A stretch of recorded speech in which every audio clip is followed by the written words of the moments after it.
Jet Force Gemini is finally out on Nintendo Switch Online.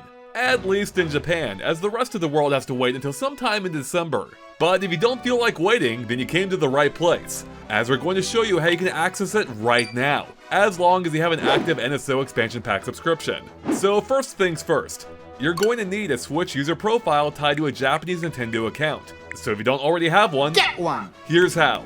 First, we're going to create a new user account on your Switch. Just go to System Settings, User, then Add User. After giving it an incredibly clever name, the system will then prompt you to link it to a Nintendo account, which in this case will be the new Japanese account we're about to create. But you're going to need a computer or phone for this next step. So go ahead and put your Switch down for a moment and use your web browser to navigate to accounts.nintendo.com.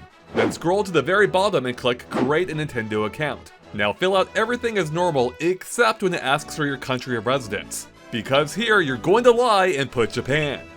As soon as you finish creating your Japanese Nintendo account, return to your Switch to finish the linking process, by either signing in directly or scanning a QR code with your phone. And presto! You now have a Japanese Nintendo account ready to go. We're almost done! Now make sure you use that account to access the Japanese eShop. Then click the magnifying glass at the top of the screen and do a search for Nintendo 64. Or just 64 if you're lazy like me. Two separate Nintendo 64 apps should pop up. The one that we want has a scary looking black banner that says 18+. Yeah, Nintendo had to make an entire second app in Japan just for a couple of slightly more mature games that are rated teen elsewhere in the world. Anyways, click this button to start the download process. Then once it finishes, the final step is to launch it using any Switch account that has an active expansion pack subscription. Yeah, you don't even need a Japanese account anymore. And presto! You can now enjoy early access to Jet Force Gemini, or Star Twins as it's technically known as in Japan. For free, basically. Hey, and while you're here, you may want to turn on the widescreen option too, as it's one of the few games that supports it. Just press left or right on this setting in the options screen. And that's it, you're completely set. There might just be one little problem.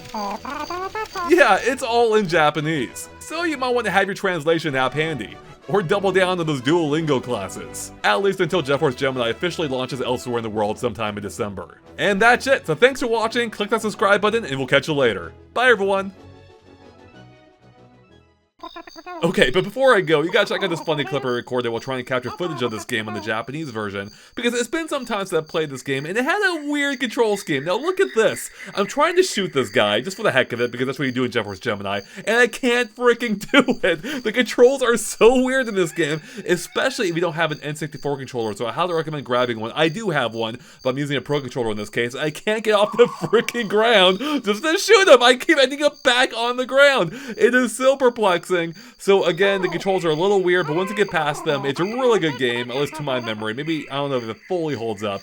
But in any case, I thought this was a funny little clip as I attempt to shoot this guy, and I just can't figure out how to do it. Thanks for watching, catch you later.